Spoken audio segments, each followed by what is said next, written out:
नमस्कार, न्यूज 24 देख रहे हैं आप। मैं हूं आपके साथ डॉक्टर मीना शर्मा। पूरे देश के राज्यों में बीजेपी अपनी नई टीम बना रही है और इस नई टीम में राज्यों के अध्यक्षों की बड़ी भूमिका। हर राज्य का अध्यक्ष अपने हिसाब से अपनी पूरी टीम बनाना चाहता है। किसी को ये मौका कम मिलता है, किसी को ज्यादा। जिसकी आला कमान के साथ अच्छी अंडरस्टैंडिंग है उसे फ्री हैंड, जिसकी नहीं है उसके हाथ टाइट। ऐसे तमाम प्रयासों के बीच, तमाम अटकलों के बीच राजस्थान में बीजेपी के प्रदेश अध्यक्ष मदन राठौड़ अपनी टीम नई बनाने में कितने कामयाब होंगे, कितनी उन्हें छूट मिलेगी, कितनी मुख्यमंत्री की चलेगी, कितनी दिल्ली दरबार से नाम आएंगे, ये तमाम सवाल है जिनका जवाब। और इन तमाम सवालों के बीच सबसे बड़ी बात, जो इंतजार में बैठे हुए कार्यकर्ता हैं, जिनको अब अपने अपने लिए जगह एक तलाशने का प्रयास है, उसमें किसको कहाँ कितनी सफलता मिलती है। और सबसे बड़ी बात, मदन राठौड़ खुद कितने सफल होते हैं अपनी टीम को बनाने में। हमारे साथ राजकुमार शर्मा जी, कांग्रेस पार्टी के प्रवक्ता, नमित जैन बीजेपी के प्रवक्ता, राजीव तिवारी जी वरिष्ठ पत्रकार, जगदीश शर्मा जी वरिष्ठ पत्रकार और राकेश वशिष्ठ जी वरिष्ठ पत्रकार हैं। आप सभी का बहुत बहुत स्वागत है। नमित जी ने दुपट्टा पहन लिया है। इस दुपट्टे के बहुत सारे रंग हैं। इस एक रंग के पीछे छुपे हुए, दिखता तो केसरिया है, लेकिन इस केसरिया के पीछे जो रंग सैफरॉन जो है, इसके पीछे बहुत सारे रंग है। तो मदन राठौड़ जी की टीम में जो चेहरे नए शामिल होने वाले हैं, जिनके मजबूत जो है मतलब दावेदारी है, वो कौन कौन से नाम इस वक्त आपको बीजेपी कार्यालय में सुनाई दे रहे हैं अमित? जी मीना जी, देखिए, भारतीय जनता पार्टी का संगठन एक बहुत बड़ा संगठन हो गया है। ये एक सीट से चलने वाली पार्टी है। जहां से हमने शुरुआत करी थी, अटल आडवाणी जी से शुरुआत होने वाली पार्टी आज मोदी जी के नेतृत्व में देश में राज्य में सरकार बना रही है। और बात करते हैं जो पार्टी की विचारधारा, पार्टी की जो सतत प्रक्रिया है कि हमारे आंतरिक के जो लोकतंत्र है भारतीय जनता पार्टी का, उसमें संगठनात्मक बदलाव होते रहते हैं। और जो हम अंतिम पंक्ति में बैठे हुए व्यक्ति को भी हम आगे लेकर आते हैं। कार्यकर्ता ऐसा नहीं कि परिवारवाद के छाव में हम चलते रहते हैं कि उंगली पकड़कर चल रहे हैं, परिवारवाद की चापलूसी कर रहे हैं। हमारे यहाँ ऐसा नहीं होता, सभी को मौका दिया जाता है। और यही हमारे प्रदेश अध्यक्ष जी ने कहा कि जो लोग उम्र से ज्यादा हो चुके हैं, हम उनको भी काम में लेंगे जो उनके लायक काम होगा, और आने वाले भविष्य के लिए नई टीम बनाएंगे। और ये होना भी चाहिए। देखिए, एक समय ऐसा हो जाता है कि पार्टी में अगर आप लगातार एक ही लोगों को, एक ही उम्र के लोगों को लेकर चलते रहेंगे, तो एकदम से आपकी पार्टी में अकाल आ जाता है कार्यकर्ताओं का।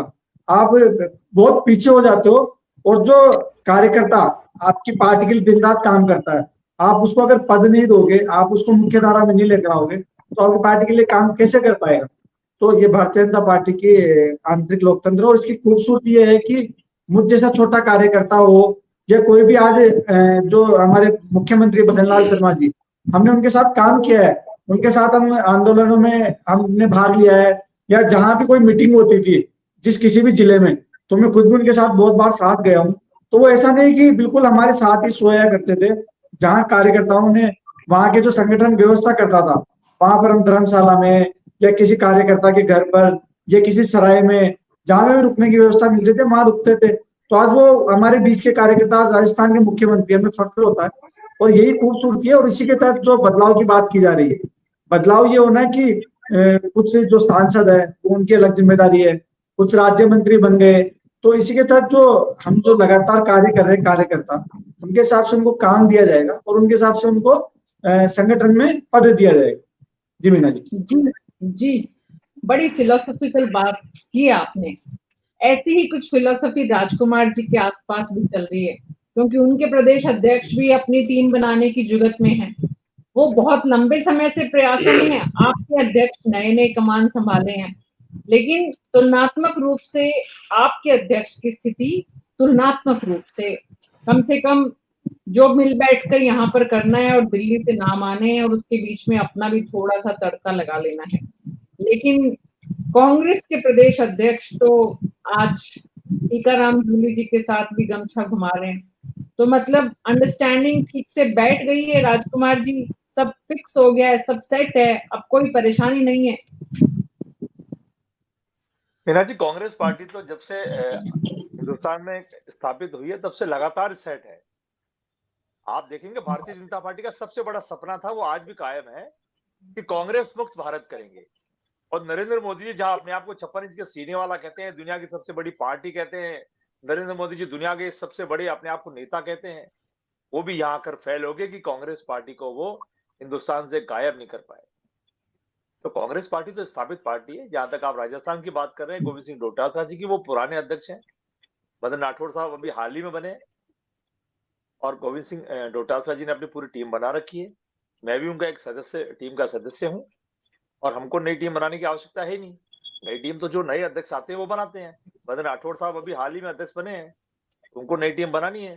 कांग्रेस पार्टी उनको शुभकामना देती है, अच्छी टीम बनाए, सभी जातियों को, सभी नेताओं को, सभी जिलों को, सभी कॉन्स्टिट्यूंसीज का समन्वय करके अच्छी टीम बनाए, अच्छे लोगों को टीम में भर्ती करें, राजस्थान को आगे लेके जाएं, सत्ता के साथ उनका समन्वय अच्छा हो, अपने नेताओं को, अपने विधायकों को अच्छी सीख दें कि अच्छी भाषा बोलें, गलत भाषा नहीं बोलें, किसी धर्म विशेष पर अटैक नहीं करें, क्योंकि राजस्थान सबका है, हिंदुस्तान सबका है। तो मैं तो मदन राठौड़ साहब को अपनी शुभकामनाएं प्रेषित करते हुए उनसे अपील भी करूंगा, निवेदन करूंगा होली के रंगों का बड़ा असर है, होली के रंगों का बड़ा असर है। आप सबको देर से होली की शुभकामनाएं। तो जो राजकुमार जी भी आज दर्शन में डूबे हैं और नमित जी भी। तो सवाल ये जगदीश शर्मा जी कि राजकुमार जी अपने बारे में तो बोलते थे कुछ।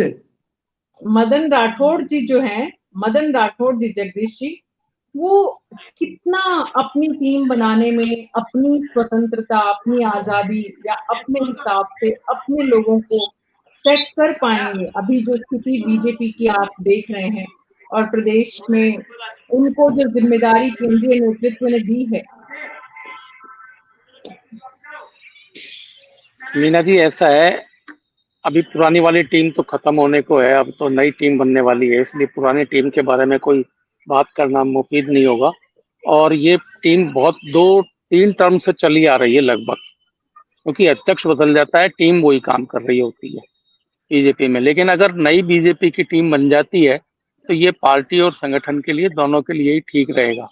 संगठन तभी बढ़िया चलता है और पार्टी को संगठित तभी रख पाता है जबकि उसके अंदर बढ़िया काम करने वाले योग्य कार्यकर्ताएं हों, और वो कार्यकर्ता जो है आपस में समन्वय करके अध्यक्ष की निर्देश में बेहतर तरीके से काम कर सके। अब ये प्लानिंग करना और ये सब करना तो जो है ना, मदन राठौड़ जी के हाथ में रहेगा। लेकिन किस तरह के कार्यकर्ता वो छांटते हैं, ये इस बात पर निर्भर करेगा कि वो स्टेट लेवल के जितने भी मैं क्या कहूँ पुरोधा हैं या पार्टी के, उनको किस तरीके से साथ पाते हैं।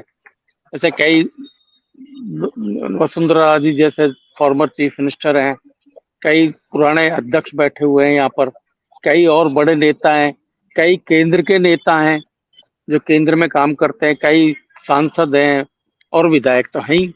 ये सारे लोग तो मतलब अपना अपना प्रेशर बनाएंगे ही कि हमारे फला को दे लो, इसको बना दो, ये कर लो, इसको ये काम बेहतर आता है या ये काम बेहतर कर सकता है।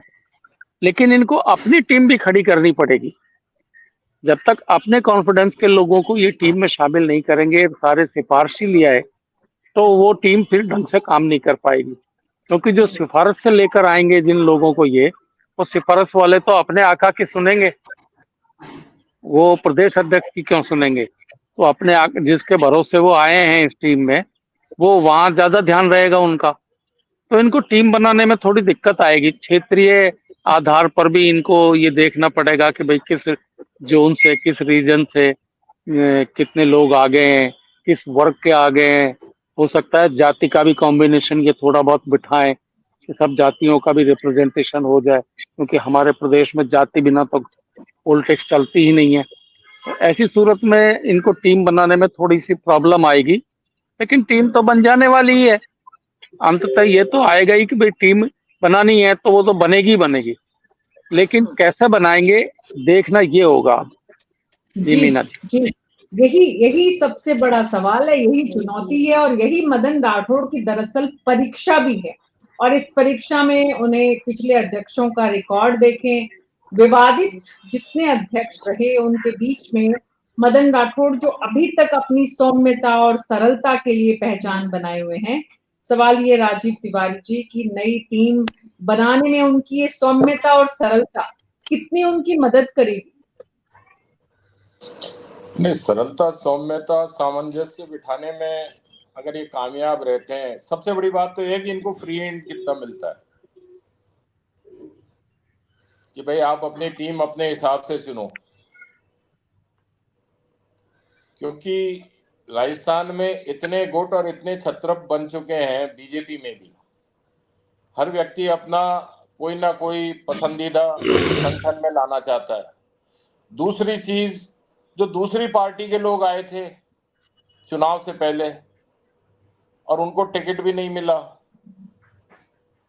तो वो भी इस जुगाड़ में रहेंगे कि हम कहीं ना कहीं संगठन में सेट हो जाएं, जिससे आगे के लिए अपनी जमीन तैयार कर सकें बीजेपी में।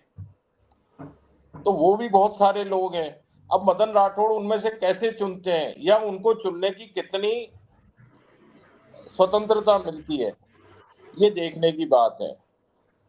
तो ये मदन राठौड़ की बहुत बड़ी परीक्षा भी है और ये एक तरीके से सरकार की भी परीक्षा रहेगी इसके अंदर कि वो मदन राठौड़ को इतना मजबूती प्रदान करें, उनको पीछे से बैकअप इतना अच्छा दें कि वो दूसरे जो लोग पार्टी में पुराने जो स्टालवर्ड्स बैठे हुए हैं उनका दबाव सह सकें और उनके दबाव को दरकिनार कर अपनी पसंद के लोगों को या जो आला कमान के पसंद के लोग आएंगे उनको कैसे ना कैसे समायोजित कर सकें। और जहां तक कांग्रेस की बात, अभी राजकुमार जी कह रहे थे हमारे यहाँ तो सारी चीजें ऐसे ही, तो फिर अभी रंधावा जी बोल के गए कि 50% तो हटाने पड़ेंगे जो लोग खराब काम कर रहे हैं। वही राहुल गांधी वाला बयान जो उन्होंने वहां अहमदाबाद में दिया था, रंधावा जी ने यहाँ भी दोहराया अभी कल परसों की जो मीटिंग हुई थी उसमें।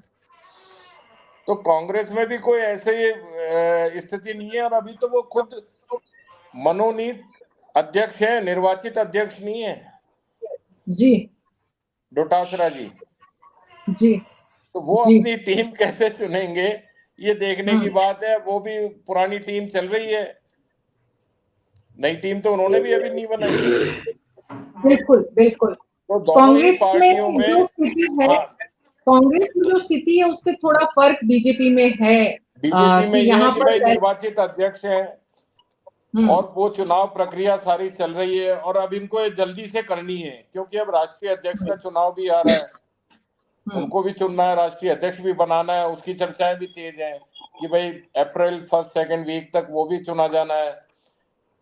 तो ये सारी चीजें हैं। तो मदन राठौड़ जी की भी एक बड़ी परीक्षा है कि वो किस तरीके से अपनी अच्छी टीम, मजबूत टीम जी बनाने में सफल होते हैं। जी, इसी कड़ी परीक्षा से वो कैसे सामना करेंगे और तमाम पूर्व जो अध्यक्ष हैं उनके सामने जितनी चुनौतियां आई उनसे कैसे बचेंगे। अभी प्रदेश बीजेपी की जो स्थिति है उसमें वरिष्ठों ने जो पहले से ही चिंगारियां थोड़ी थोड़ी कहीं कम कहीं ज्यादा लगाई हुई है, वो उनको दूर रखने में कितने कामयाब होंगे। इन तमाम सवालों के बीच उत्तर प्रदेश में जैसे जिला अध्यक्षों की लिस्ट बनी और उसके बाद उस पर बड़ा बवाल कि वहां पर सवर्णों को प्राथमिकता, दलितों की उपेक्षा, ये जो बातें हैं इन सब के बीच में राकेश वशिष्ठ जी, चुनौती उनके सामने राजस्थान में जातीय समीकरण साधने की भी होगी। बिल्कुल सही कह रही हैं आप। अब की बार जो नई कार्यकारिणी का गठन होना है उसमें काफी कुछ बदलाव होने की संभावना है और इसमें केवल मदन राठौड़ जी की नहीं चलनी, क्योंकि उनका पहला कार्यकाल ऐसा होगा जो नई कार्यकारिणी के साथ ये शुरू करेंगे। अपना ये कार्यकाल होने के बाद इनके आधार पर उनको छूट मिल सकती है, क्योंकि आपने ये देखा होगा पिछले भजनलाल सरकार के आने के बाद यहाँ पर आरएसएस का नियंत्रण ज्यादा बढ़ा है। सारे नेता अपना पद ग्रहण करने के बाद सीधे संघ मुख्यालय पहुंचते हैं और वहां जाकर उनसे विचार विमर्श करते हैं। तो संघ की उपस्थिति, संघ का हस्तक्षेप, संघ की मंजूरी इसमें बहुत ज्यादा काम करने वाली है। हालांकि ये बात सही है कि संघ का जो संगठन मंत्री का जो पद है वो संघ की तरफ से ही आता है और संघ का ही आदमी इसको आएगा, जो बड़ा महत्वपूर्ण पद है इसके लिए। बाकी के लिए जो जो पद है, इसके लिए कई चीजें इसमें काम करने वाली हैं। एक तो इनका सभी नेताओं से, बड़े नेताओं के साथ किस तरह से विचार विमर्श होता है, वो किसको किस तरह की अपनी सलाह देते हैं, क्या करते हैं। हालांकि कोई ऐसा अंतिम निर्णय नहीं ले सकते उनकी सलाह के बाद कि इसको चुनना है किसको नहीं चुनता है, क्योंकि अब नई कार्यकारिणी के लिए लोगों ने अपने अपने प्रयास शुरू कर दिए हैं, अपने अपने गोटियां बैठाने में लग रहे हैं, कोशिश कर रहे हैं कि उनको उसमें भाग मिले। और इसमें सबसे बड़ा जो सहयोग मिलने वाला है, मैं जो समझ पा रहा हूँ, क्योंकि संगठन में राठौड़ साहब की बजाय भजनलाल शर्मा जी ने ज्यादा काम किया है। उनको राजस्थान के कार्यकर्ताओं के बारे में ज्यादा पता है कि क्या कौन कार्यकर्ता कहाँ काम करता है।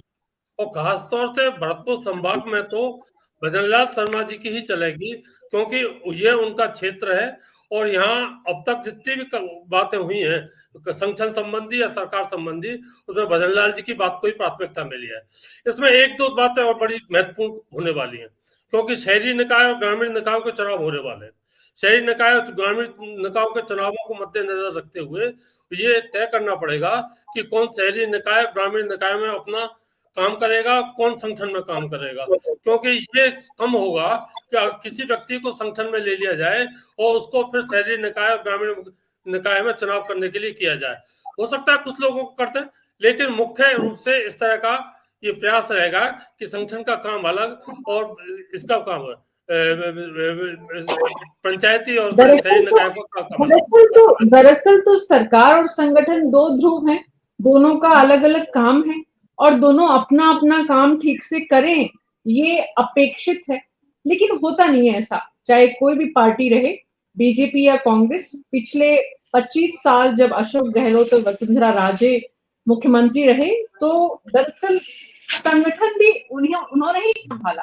भले ही केंद्रीय आला कमान की तरफ से दोनों को ही चेक बैलेंस करने के लिए ऐसे अध्यक्षों की तैनाती हुई, लेकिन बड़ा विरोधाभास हमने बार बार देखा। अभी क्योंकि भजनलाल शर्मा जी पूरी तरह से नए हैं, मुख्यमंत्री के रूप में पहली बार के विधायक हैं, और उन्हें केंद्रीय आला कमान को ये कहीं ना कहीं बताना भी है कि वो उनकी अपेक्षाओं पर खरे उतर रहे हैं। मदन राठौड़ भी तुलनात्मक रूप से उतना बड़ा व्यक्तित्व उस तरह का नहीं रहा, तो दोनों के ईगो का लेवल भी उस तरह का नहीं है और दोनों अपने आप को बचाते हुए एक दूसरे की मदद करें। नमित जैन जी, ऐसी स्थिति आप देख पा रहे हैं? जी मीना जी, मैंने पहले भी कहा था, भारतीय जनता पार्टी लोकतांत्रिक पार्टी है। यहाँ अनुशासन का एक बड़ा महत्व है और जिस तरह से हमारे प्रदेश अध्यक्ष जी और जो हमारा संगठन और सत्ता का समन्वय है, आपस में दोनों मिलकर काम कर रहे हैं। सत्ता का जो काम है वो सत्ता कर रही है, लेकिन संगठन की तरफ से जो हम बेहतर कर सकते हैं कि सत्ता को समस्या नहीं आए या जो जनता से जुड़े हुए मुद्दे होते हैं, वो संगठन का काम होता है कि हम उनके बीच रखते हैं। मान लो हमारे विधायक है, हमारे जो जिलाध्यक्ष है, वो आकर हमें मंडल अध्यक्ष तक भी हमने नियुक्तियां कर दी है। और हमारे चुनाव हुए हैं, चुनाव में चुनकर जो आए, वो अगर उनके क्षेत्र से कोई बात लाते हैं कि विधायक से संबंधित या किसी भी मंत्रालय से संबंधित, वो अध्यक्ष जी को लाकर देते हैं और अध्यक्ष जी मुख्यमंत्री जी या संबंधित विभाग को उस बात को पहुंचाते हैं कि ये काम होना चाहिए। तो हमारे यहाँ अच्छा है। और जैसे मेरे कांग्रेस के मित्र ज्ञान दे रहे थे, वो अच्छे से सुन रहा था, मैं बीच में नहीं बोलता हूँ किसी के, तो उन्होंने वो कह रहे थे कि ऐसा वैसा कर ले, तो खुद की पार्टी के बारे में भी बोले वो, क्योंकि जिनके यहाँ संगठन नहीं है वो संगठन पे ज्ञान दे रहे हैं। इनके यहाँ संगठन नाम की कोई चीज है ही नहीं, क्योंकि इनके यहाँ कोई चुनाव नहीं हुआ, कोई जो एक पार्टी का जो परिवारवाद चल रहा है इनका, वहीं से सब कुछ चलता है और वो चलता आ रहा है। लेकिन भारतीय जनता पार्टी में ऐसा नहीं होता। हमने कई उदाहरण देखे हैं, एक ही नहीं। एक चाय वाले प्रधानमंत्री है, पहली बार के विधायक जो हमारे बीच के कार्यकर्ता, वो आज राजस्थान के मुख्यमंत्री है। ऐसे हमारे जो अध्यक्ष जी है, प्रदेश अध्यक्ष जी, वो भी हमारे बीच के कार्यकर्ता है। यहीं आपके चैनल पर भी उन्होंने खूब डिबेट करी हुई है, खूब चर्चा करी हुई है। तो ऐसे कार्यकर्ताओं को सम्मान मिलना, तो हमारी पार्टी में ऐसा होता है। और यहाँ कोई परिवारवाद नहीं है। यहाँ जो कार्यकर्ता जो कार्य करते हैं, उनको ही संगठन में जिम्मेदारी दी जाती है, चाहे वो प्रदेश महामंत्री का पद हो, प्रदेश उपाध्यक्ष का पद हो। और देखिए कि समय के हिसाब से सब नियुक्तियां होती रहती है। ऐसा नहीं है कि नए लोगों का नंबर ही नहीं आएगा, उनको भी लिया जाता है, काम करके दिखाना पड़ता है। हमारे यहाँ संगठन में जो दूसरे राज्यों में चुनाव होते हैं या पूरे 12 महीने हमारे प्रक्रिया चलती है, ऐसा नहीं कि चुनाव आते हैं जब ये प्रक्रिया चलती है, बिना चुनाव भी हमारे यहाँ हर महीने मीटिंग होती है, और वार्ड से लेकर मंडल से लेकर जिले और प्रदेश स्तर तक के हम मीटिंगें बुलाते रहते हैं। कहा जाता है, कांग्रेस वाले तो कहते हैं कि भारतीय जनता पार्टी मीटिंगों की पार्टी, हाँ हम लेते हैं ना, हमारे कार्यकर्ताओं के बीच में हमेशा संवाद रखते हैं हम कभी इस संवाद को तोड़ते नहीं है, क्योंकि जहां जहां संवाद होता है वही समाधान होता है। नहीं तो जो कांग्रेस पार्टी का आप देखिए, गुलाम नबी आजाद जी राहुल गांधी जी से मिलने गए और राहुल गांधी जी ने उनको साइड में बैठा के कुत्तों को बिस्किट खिला रहे थे। तो हमारे यहाँ ऐसा नहीं होता, हमारे यहाँ मिलते हैं, चर्चा करते हैं, आपस में संगठन की चर्चाएं होती है और सब मिलकर कार्य करते हैं कि संगठन को किस तरह से चलाया जाए और किस तरह से जन सेवा की जाए। प्लीज नमित जी, आप प्रदेश तक सीमित रहिए ना। राहुल गांधी पर हमला करने के लिए आपके वरिष्ठ नेतागण हैं, और ये जो जी मीना जी, करना पड़ेगा ना, ये ठेका आपने कांग्रेस पार्टी को ही दे रखा है क्या? अभी मेरे मित्र मोदी जी पर बोल रहे थे जब आपने नहीं बोला, शायद आपको भी ये देखना चाहिए कि आप बिल्कुल स्वतंत्र रूप से कार्य करें ना। आप दोनों के बारे में बोलिए, मैंने राहुल जी के बारे में बोला, उन्होंने मोदी जी के बारे में बोला, तब आपने कुछ नहीं बोला, आपने तब भी आप बोलते, मुझे अच्छा लगता। देखिए बात आएगी, ये हिंदुस्तान है, यहाँ छोटे छोटे राज्यों से एक देश बना है, तो सारी बातें आएंगी। राहुल गांधी जी वियतनाम क्यों जा रहे हैं, ये बात भी आएगी, राहुल गांधी जी की सारी बातें आएंगी। तो राजस्थान में आकर भाषण नहीं देते क्या? आपको टोकने वाले स्वतंत्र नहीं है और राजकुमार जी को टोकने वाले स्वतंत्र हैं, ये आप तय करेंगे। हाँ, बहरहाल जगदीश शर्मा जी, मुद्दा ये नहीं है, मैं इनकी मजबूरी सीमा सब समझती हूँ, और चाहे बीजेपी और चाहे कांग्रेस हो, किसी के लगाए हुए आरोपों से कोई स्वतंत्र है या नहीं ये तय भी नहीं हो सकता, और हमें किसी का सर्टिफिकेट चाहिए भी नहीं, हमें मतलब पैनल में सभी लोगों को। बहरहाल मुद्दा ये है कि अब नए अध्यक्ष जिन जातीय समीकरणों को साधेंगे, अब जैसे जगदीश राकेश जी ने कहा कि भाई भरतपुर में तो सीएम की चलेगी, तो कोटा में ओम बिरला की चलेगी, तो झालावाड़ में वसुंधरा राजे की चलेगी, तो ऐसे और 10 नाम है, तो फिर मदन राठौड़ की कहाँ चलेगी जगदीश जी? मदन जी को, मीना जी, इन सब के बीच में ही जगह निकालनी पड़ेगी। जो मैं शुरू में कह रहा था वो ये है कि ये सारे छत्रप जो बड़े बड़े नेता हैं इनकी पार्टी के, वो किसी न किसी का नाम जरूर सजेस्ट करेंगे। तो मदन जी को उनके बीच में ही अपनी जगह खोजनी पड़ेगी कि ये यहाँ इन नेता ने एक दे दिया, एक कार्यकर्ता, बस वो काफी है। कोई 2-3 नाम भेजेंगे तो जरूरी नहीं है कि वो सब एडजस्ट हो, लेकिन फिर भी उनको ये कैलकुलेशन तो करनी पड़ेगी अपनी कार्यकारिणी बनाने में कि किस आदमी को रखा जाए या किसको नहीं रखा जाए, किसकी कितनी यूटिलिटी है, उसका अपना प्रभाव कितना है, जाति का प्रभाव कितना है, और उस जाति में ये कितने फिट बैठते हैं या नहीं बैठते हैं, प्रॉपर हैं या नहीं है। तो ये सारी चीजें कंसिडर करनी पड़ती हैं। दूसरा कि जब कभी भी पार्टी के सामने कोई बड़ा टास्क आ जाए, कोई बड़ा काम, जैसे कि कोई इलेक्शन हो, अब थोड़े दिनों में लोकल बॉडीज के इलेक्शन आने वाले हैं, जैसा कि अपने यहाँ ही काफी डिस्कस हुआ है, तो लोकल बॉडी के इलेक्शंस में कौन कितना रोल प्ले कर पाएगा, ये इनको तय करना पड़ेगा, और उसके हिसाब से पार्टी बनानी पड़ेगी, अपनी कार्यकारिणी को बनाना पड़ेगा। और ऐसे भी लोग होंगे बहुत सारे जो कि सचमुच में एक प्रोफेशनल के तरीके से काम करेंगे। इनमें बहुत सारे ये अपने पार्टी के जो है अग्रिम संगठन जिनको बोले वो बनाएंगे, तो वहाँ बहुत सारे लोग एडजस्ट होंगे। किसी को युवा भारतीय जनता पार्टी में लगाया जाएगा, किसी को महिला मोर्चा में लगाया जाएगा, किसी में अलग अलग प्रकोष्ठ है, उन प्रकोष्ठों के प्रभारी बनाकर ले लिया जाएगा। तो ये बहुत सारे रास्ते होते हैं उनके पास, लेकिन मदन जी को अपने लिए टीम तैयार करनी है। मदन जी को किसी बड़े छत्रप के लिए टीम नहीं तैयार करनी है। तो अपने लिए टीम तैयार करते वक्त उनको ये ध्यान रखना पड़ेगा कि मुझे किसको लेने में फायदा है, किसको लेने में मैं पिछड़ जाऊंगा या मैं काम नहीं कर पाऊंगा या करवा पाऊंगा। तो ऐसी सूरत में उनको अपनी टीम की तरफ ध्यान देना पड़ेगा, और अगर वो इस बारे में ध्यान नहीं दे पाए तो सचमुच में उनका काम करना बड़ा मुश्किल हो जाएगा। सफल होने की संभावनाएं कम हो जाएंगी उनके सफल होने की। और राज्यों की टीम में और राज्य के अध्यक्ष की टीम में केंद्रीय आलाकमान की वाकई में दिलचस्पी होती होगी कि वो बताएंगे तुम्हारा अमुक पद पे किसी को बैठाओ। एक दो मान लीजिए दिल्ली से किसी को डिसाइडेड है, प्रभारी है, वहां तक समझ में आता है प्रभारी किसी का नाम सजेस्ट कर दे। इसके अलावा राजीव तिवारी जी, दिल्ली को कोई ज्यादा दिलचस्पी होगी कि मदन राठौड़ किसको ले रहे हैं और किसको नहीं? दिलचस्पी तो क्यों नहीं होगी। जो इनका राष्ट्रीय संगठन है, राष्ट्रीय अध्यक्ष जो अभी हैं या नए बनेंगे, तो उन सबकी दिलचस्पी यूं रहती है कि चुनाव में ज्यादातर काम संगठन का होता है। अब नवंबर में जैसा कि घोषणा विधानसभा में की गई थी कि नवंबर के आसपास लोकल बॉडीज के चुनाव हो जाएंगे, स्थानीय निकायों के, तो उसको कराने के लिए सरकार से ज्यादा संगठन का काम होता है। तो केंद्र में जो आलाकमान बैठा है उसको भी ये लगता है कि अगर हम लोकल बॉडीज के चुनाव में पिछड़ गए तो आगे फिर 2 साल बाद विधानसभा के चुनाव आएंगे 28 में, तो फिर कैसे सारी चीजें रिवाइज करनी पड़ेंगी, सारी चीजें फिर से दुरुस्त करनी पड़ेंगी।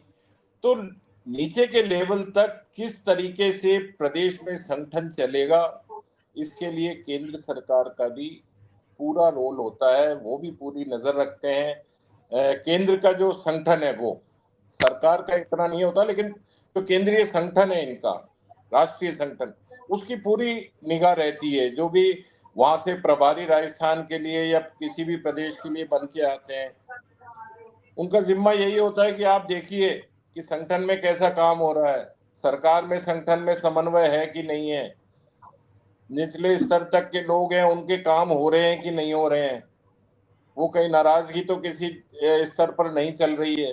तो ये सारी चीजें देखनी पड़ती हैं, तो उसी आधार पर टीम का चयन भी होता है। अगर मंडल अध्यक्ष सही बन गया, लेकिन जो वार्ड अध्यक्ष है, वार्ड का जो है वो अगर सही नहीं बना, तो वो स्थिति बिगड़ने लग जाती है।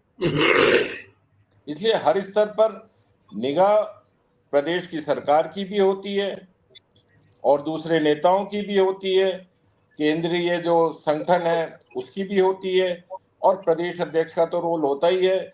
और मदन जी को मुझे नहीं लगता कि वो जो कुछ छत्रप ऐसे हैं जिनको वो इग्नोर कर पाएंगे, जब तक कि उनको सरकार या राष्ट्रीय संगठन से पूरा फ्री हैंड या समर्थन नहीं मिलता, तब तक यहाँ के जो पुराने नेता हैं उनको वो इग्नोर कर पाएंगे, ये मुझे नहीं लगता। संभावना इसकी कम है। राजकुमार शर्मा जी, राजीव तिवारी जी ने कहा कि किस किस की नजर होती है जब सत्तारूढ़ दल के पार्टी का अध्यक्ष, सत्तारूढ़ दल का अध्यक्ष अपनी टीम बनाता है, तो विपक्ष की भी कड़ी पैनी नजर होती है, और विपक्ष की टीम पर भी उसका कोई जो नई टीम आपके कॉम्पिटिटर पार्टी की बनती है तो उसका कोई असर होता है? नहीं मीना जी, ऐसा कोई विशेष असर नहीं होता है। ये जो संगठन के अध्यक्ष होते हैं वो कांटो बड़ा ताज होता है, पार्टी भले कोई हो, क्योंकि जब अध्यक्ष नए बनते हैं और जब वो अपनी टीम बनाते हैं तो बहुत ज्यादा बातों का ध्यान रखना पड़ता है। जातीय संतुलन बैठाने पड़ते हैं, नेताओं का संतुलन बैठाना पड़ता है, आलाकमान का संतुलन बैठाना पड़ता है, खुद के व्यक्तिगत लोगों को भी टीम में शामिल करना पड़ता है, कुछ आवश्यक जो कार्यकर्ता हैं जो किसी भी गुट विशेष से नहीं आते हैं उनको भी लेना पड़ता है। तो तमाम तरह की बातों को पूरा चेक करने के बावजूद भी जब अध्यक्ष अपनी टीम घोषित करता है तो अधिकतर अध्यक्ष संतुष्ट नहीं हो पाते हैं, क्योंकि वो चाहते हैं कि मैं इस तरह से टीम बनाना चाहता था। और आपने देखा भी होगा जब भी टीम की घोषणा होती है विवाद उत्पन्न हो जाते हैं, क्योंकि सबको संतुष्ट करना बहुत मुश्किल होता है, क्योंकि पद बहुत लिमिटेड होते हैं, कार्यकर्ता बहुत ज्यादा होते हैं। मदन राठौड़ जी नए नए राज्यसभा के सांसद हैं, राजस्थान में भी भारतीय जनता पार्टी की हालत आप सब जानते हैं, जैन साहब बहुत बेहतर जानते हैं। तो गुटबाजी जिस तरह से पार्टी में होती है, उस गुटबाजी से सबके लोगों को लेना और उनको समावेश करना, होता क्या है, मैं महामंत्री के लायक हूं, पार्टी मुझे केवल सचिव बनाना चाहती है, मैं चाहता हूं मुझे उपाध्यक्ष बना दिया जाए। तो मेरी जो महत्वाकांक्षा है उसको पार्टी संतुष्ट कैसे करे, अध्यक्ष संतुष्ट कैसे करे, सबसे बड़ी कठिन परीक्षा उनकी होती है। अभी सरकार भारतीय जनता पार्टी की है, उनके सामने इतनी जिम्मेदारी है कि जो कार्यकर्ता किसी कारण से पर्दे के पीछे काम करते हैं, छुपे हुए कार्यकर्ता होते हैं, वो भी सब निकल के बाहर आ जाते हैं। जिन कार्यकर्ताओं ने विधानसभा चुनाव के दौरान अपने अपने एमएलए के लिए काम किया है, उन कार्यकर्ताओं की भी जिम्मेदारी बन जाती है कि मैं कोई पद मिले, और वो एमएलए साहब भी अपनी लिस्ट देते हैं, साहब अमुक 3 लोगों को 5 लोगों को इनमें शामिल किया जाए, और कोई ब्लॉक में और मंडल में बनना ही नहीं चाहता है, सब डायरेक्ट ही बड़े बनना चाहते हैं, चाहे किसी ने पार्टी के लिए काम छोटा किया हो चाहे बड़ा किया हो। तो अध्यक्ष जी की बहुत बड़ी जिम्मेदारी होती है। लेकिन मैं कांग्रेस पार्टी की ओर से राठौड़ साहब को शुभकामनाएं प्रेषित करता हूं, और भारतीय जनता पार्टी के साथी प्रवक्ता को कहता हूं कि बार बार कांग्रेस पार्टी को कोसने से मिलने वाला कुछ भी नहीं है। ये स्वच्छ जी। डिबेट हो रही है, अच्छी डिबेट हो रही है, अच्छी डिबेट होनी भी चाहिए। मैं तो शुभकामना प्रेषित कर रहा हूँ, राठौड़ साहब अच्छी टीम बनाए, और उनसे निवेदन कर रहा हूं कि अच्छी टीम के साथ साथ ऐसे समझदार लोगों को जरूर बनाए जो सब राजस्थान में अच्छा हो। पॉलिटिकल पार्टियां एक दूसरे के कपड़े फाड़े वहां तक तो ठीक है, लेकिन राजस्थान का विकास होना चाहिए, देश का विकास होना चाहिए, उस ओर ये टीम काम करेगी, सरकार का साथ देगी, तो निश्चित तौर सत्ता और संगठन दोनों मिलकर के राजस्थान प्रदेश का विकास करेंगे। ऐसी हमारी शुभकामनाएं हैं। जी, राकेश वशिष्ठ जी, इन शुभकामनाओं के साथ मदन राठौड़ के सामने, जैसा राजकुमार शर्मा जी ने कहा, कांटों भरा ताज होता है अध्यक्ष का, लेकिन उतना ही गर्व का विषय भी किसी पॉलिटिशियन के लिए कि वो एक स्टेट का, जिस स्टेट में उसकी पॉलिटिक्स बढ़ी आगे, उसमें वो अध्यक्ष की कुर्सी तक पहुंचा। तो ऐसे में मदन राठौड़ को जो ये गौरवान्वित और गर्व से अभिभूत करने वाली बात है, इसमें वो जब अपनी टीम बनाएंगे, तो जैसे जगदीश जी ने कहा, राजीव जी ने कहा कि वो इन तमाम क्षत्रपों को अलग रख के अगर अपनी मजबूत टीम बनाते हैं तो ही उनकी सफलता की संभावना है। लेकिन मदन राठौड़ जैसे किसी भी अध्यक्ष के लिए ये कितना मुमकिन है कि वो सबको खुश तो रखे लेकिन टीम अपने हिसाब से बनाए? देखिए मीरा जी, मेरा शुरू से ही एक मत रहा है कि भाजपा का जो केंद्रीय नेतृत्व है वो अलग तक किस्म का है, और उसके अनुसार ही सारी कार्रवाई होनी है। पहली बात तो मैं स्पष्ट कर दूं, नमित जैन भी इस बात को समझते होंगे, भाजपा का केंद्रीय नेतृत्व भारत प्रदेश स्तर की कार्यकारिणी के गठन में कोई डायरेक्ट हस्तक्षेप नहीं करता। होता ही है कि यहाँ से जो इतना जरूर अप्रूवल करता है, और कोई इक्का दुक्का की बात कहता नहीं। आमतौर पर यहाँ के नेता और यहाँ के पार्टी अध्यक्ष और यहाँ के जो आरएसएस की जो लॉबी है उनका इसमें बड़ा योगदान रहता है कि किसको लेना है, किसको नहीं लेना है। ये बात सही है कि छत्रपों से जूझना बड़ा मुश्किल काम है। मदन राठौड़ नए हैं, और ये बात अलग है कि केंद्रीय नेतृत्व का उनको बड़ा हस्त है। तो एक बात तो आप निश्चित माने मीना जी, और जो मैं ये बात शुरू से कहता रहा हूँ वो अब तक साबित होती रही है कि जितने छत्रप हैं उनको उतना ही तरजीह मिलेगी जितना उनकी पार्टी के प्रति लॉयल्टी है। उन कार्यकर्ताओं को इनमें उनको तरजीह मिलेगी जो छत्रप से ज्यादा पार्टी के प्रति ज्यादा जवाबदेही हैं, पार्टी के प्रति ज्यादा लॉयल हैं। क्योंकि कार्यकर्ताओं की भी दो श्रेणी होती हैं, एक तो व्यक्ति के प्रति और एक पार्टी के प्रति। इसमें पार्टी के प्रति जो रहेगा लॉयल, उसको आगे बढ़ने का रास्ता मिलेगा। क्योंकि अब जो पुराने छत्रप, उन्होंने 2 इलेक्शन देख लिए, आपका लोकसभा का देख लिया, विधानसभा का देख लिया। पार्टी का केंद्रीय नेतृत्व इनको लगातार कमजोर करने में लगा रहा, जो कि केंद्रीय नेतृत्व और पार्टी को नुकसान करने में लगा रहा। तो इस बार लगता नहीं कि जो उपद्रव बनाने की स्थिति में है, जो छत्रप जो दिक्कत पैदा कर सकते हैं, जो छत्रप, उनको कोई तरजीह नहीं मिलेगी। क्योंकि पार्टी में शिकंजा, सरकार पर शिकंजा अब धीरे धीरे पार्टी का बढ़ता जा रहा है, और उसमें वो हर तरीके से सक्षम है कि ऐसे लोगों से कैसे निपटा जाए। अब बार बार आपकी वसुंधरा जी की बात आती है शुरू से ही, अब आपके 2023 से आ रही है उनकी बात। आप यहाँ उठा के देख लीजिए कि शुरू के जो आपके विधानसभा में चुनाव थी, वो आपके लोकसभा में उनकी स्थिति नहीं रही, और लोकसभा के बाद अब वो स्थिति नहीं रही, क्योंकि वो अपने जितने लॉयलिस्ट उनके थे वो केवल उन लोगों को इसमें आगे तरजीह मिली है जो पार्टी के प्रति लॉयल थे। क्योंकि 2 तरह के, मैं आपको पहले ही बता चुका है, और नवनीत जी भी इस बात को समझते होंगे अच्छी तरीके से, कि पार्टी में 2 तरह के लॉयलिस्ट होते हैं। एक तो सत्ता में जो रहता है उसके साथ अपना दिखा में समर्थन, और एक जो हमेशा पहले पार्टी हो और सत्ता में जो आदमी रहता है उसके साथ लॉयल्टी दिखा में। तो इसमें डिफरेंस है, जो पार्टी के साथ ज्यादा लॉयल है उसको ही आगे तरजीह मिलेगी। और अगर ये हुआ तो आप निश्चित माने मदन राठौड़ अपने काम करने के तरीके में बदलाव आएगा और अपने सफलता की आगे की कदम बढ़ाने में सफल हो पाएंगे। अगर इन छत्रों पर उसमें घूमे रहे तो इनका आगे बढ़ना बड़ा मुश्किल है। रास्ता बड़ा कांटों भरी राह का साबित हो सकता है। सुगम रास्ते के लिए इनको लॉयल्टी पर विश्वास करना पड़ेगा, क्योंकि अब मेन इलेक्शन ज्यादा तो है नहीं, क्योंकि शहरी निकाय और पंचायत इलेक्शन है जो व्यक्तिगत आधार पर ज्यादा चुनाव लड़े जाते हैं। पार्टी का आधार उसमें सहयोग तो करता है, लेकिन हार जीत का निर्णय उसकी व्यक्तिगत आदमी की छवि पर करता है। और यही एक ऐसा मौका हो सकता है जिसमें पार्टी इस तरह के अपने लॉयलिस्ट लोगों को आगे बढ़ाने का काम करे। जी, बहुत बहुत शुक्रिया आप सबका इस चर्चा में शामिल होने के लिए। तो कुल मिलाकर जो बात समझ में आ रही है वो ये कि मदन राठौड़ जो है उनके सामने बहुत सारी चुनौतियां हैं, और उसमें सबसे बड़ी चुनौती राजस्थान के वो पुराने क्षत्रप जो अपने अपने लोगों को कहीं ना कहीं अकोमोडेट कराना चाहेंगे। मदन राठौड़ किसको अब ये सोचना है कि उन्हें किन को अकोमोडेट करना है और किन को काम पर लगाना है।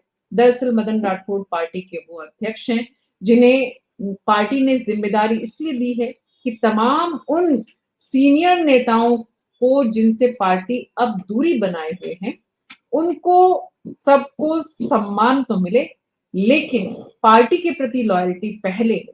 अब बीजेपी की ये सोच और मदन राठौड़ की कार्यशैली दोनों कितनी मिल पाती है और कैसे मदन राठौड़ अपनी नई टीम बना पाते हैं, देखना काफी दिलचस्प होगा। आने वाले दिनों में हमारी नजर रहेगी, आप भी नजर बनाए रखिए।